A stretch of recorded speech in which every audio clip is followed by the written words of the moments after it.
The rogue nation of North Korea is one of the world's most secretive societies, ruled by a military dictatorship since it was formed in 1948. It often describes itself as a self-reliant socialist state with a cult of personality around its leader, Kim Jong Un. The country is technically still at war with its southern neighbor since the Korean War armistice was agreed to in 1953.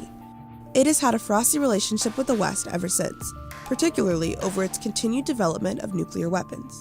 So just how strong is North Korea's military? North Korea's official title is the Democratic People's Republic of Korea. When it comes to sheer numbers, the country's military is very impressive.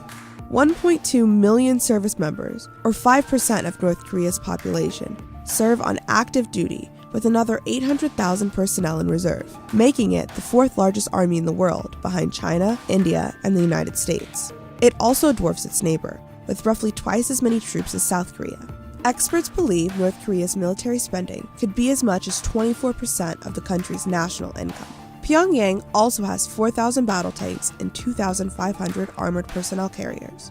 The country's navy is a lot smaller, with around 800 vessels. These comprise 430 frigates and patrol vessels and around 70 submarines. In the skies, North Korea has 820 combat aircraft, including MiG-23 and MiG-29 fighters and Su-25 ground attack aircraft. The country has 21,000 artillery pieces, many of which are believed to be targeted on South Korea's capital, Seoul. While their armed forces might be immense, their weapons and equipment are largely obsolete. North Korea's diplomatic and economic isolation has led their military capabilities to decline. Their troops are also poorly fed, with defectors often speaking of the hunger they suffered during their military service. This imbalance between North Korea and its rivals is one of the main reasons why the rogue state has built its own nuclear arsenal, to serve as a strong deterrent against invasion.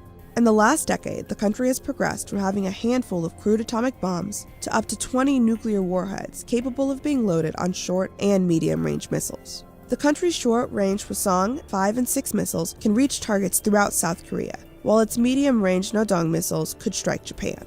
In 2017, North Korea tested its largest nuclear device to date, as well as demonstrating that its intercontinental ballistic missiles, or ICBMs, could now potentially strike the mainland of the United States. The country has also pursued advanced cyber warfare capabilities, so that in the event of war with the South, it could attack critical infrastructure and command and control networks. The country's cyber capabilities were first recognized in the 2014 Sony Pictures hack, allegedly perpetrated by North Korea in response to the studio's comedy movie The Interview, about a plot to assassinate Kim Jong Un. The US also believes North Korea was behind the 2017 WannaCry ransomware attack that targeted computers running Microsoft Windows. With the election of Donald Trump, tensions between North Korea and the United States initially escalated further, with the president mocking Kim Jong Un as Rocket Man and threatening the rogue state with fire and fury if it endangered the US. But 2018 saw a remarkable change in diplomacy between North Korea and the West. First, North and South Korea marched together during the Winter Olympics in Pyeongchang. Then, Donald Trump and Kim Jong Un agreed to talks with a summit held in Singapore between the two nations in June. The leaders agreed to work towards denuclearization of the Korean Peninsula, but there were few details over what exactly that would entail. North Korea has not carried out nuclear tests for more than a year, while the US has not taken part in major joint exercises with South Korea. But a lack of nuclear disarmament by North Korea has led to tensions rising again.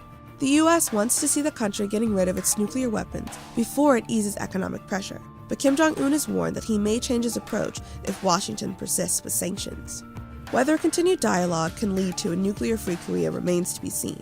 While there is a real opportunity to forever improve relations between North Korea and the West, the secretive nature of Kim Jong Un's totalitarian state means it is hard to know whether a potentially catastrophic conflict could still be on the horizon.